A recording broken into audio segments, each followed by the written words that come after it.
News 24 में आपका स्वागत है। मैं आपके साथ अंजलि चौहान। शुरुआत करेंगे दिन भर की कुछ खास खबरों की।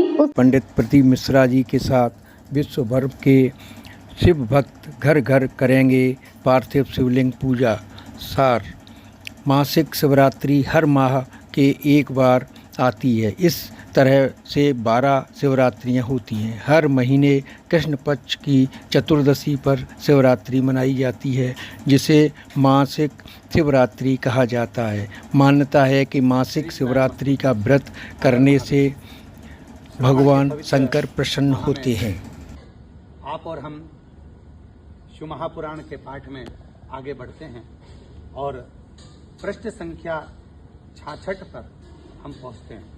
बड़े आनंद के साथ एक साधारण मनुष्य को, किसी नारी को, पुरुष को भगवान शंकर के शिवलिंग का निर्माण कैसे करना चाहिए, उसका वर्णन शिव महापुराण करती है।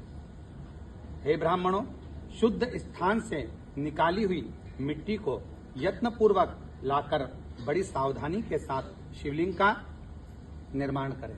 आप जिस भाव से शिवलिंग के बनाने के लिए, पार्थिव शिवलिंग बनाने के लिए मिट्टी को लेकर आ रहे हो, शुद्ध भाव से शिव का नाम लेकर ओम नमः शिवाय कहकर, श्री शिवाय नमस्तुभ्यम कहकर वहां से मिट्टी लेकर आए और बड़े भाव के साथ निर्माण करें।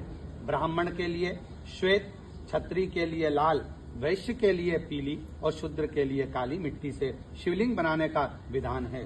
अथवा जहां जो मिट्टी मिल जाए उसी से शिवलिंग बनाए।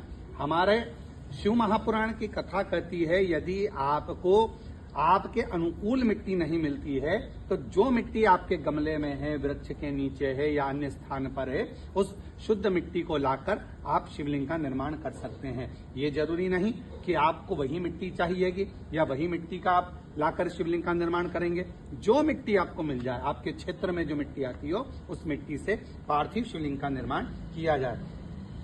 शिवलिंग बनाने के लिए प्रयत्न पूर्वक मिट्टी का संग्रह करके उसे शुभ मृतिकाओं को अत्यंत शुद्ध स्थान में रखें। जो मिट्टी लेकर आए हैं उसको शुद्ध स्थान पर रखें और फिर उसकी शुद्धि करके, अर्थात उसको गंगा जल छींटकर, जो पवित्र नदी का जल हो आपके पास में वो छींटकर, नहीं हो तो अपने पास जो जल रखा हो वही छींटकर जल से मानकर पिंडी बना लें और वेदोक्त मार्ग से धीरे धीरे सुंदर पार्थिव शिवलिंग की रचना करें। अर्थात जैसा हमारे यहाँ हमारे शास्त्रों में पार्थिव शिवलिंग का निर्माण का वर्णन किया गया है, वैसे ही पहले जलाधारी बनाकर फिर उसके ऊपर शिवलिंग का निर्माण बड़े भाव से करें और बड़ा सुंदर शिवलिंग का निर्माण करें। तत्पश्चात भोग और मोक्ष रूपी फल की प्राप्ति के लिए भक्ति पूर्वक उस पूजन को करें। अर्थात पार्थिव लिंग का पूजन, हमारे यहाँ पर ऐसी कोई कामना नहीं जिसको हम पार्थिव लिंग पूजन से प्राप्त नहीं कर सकते।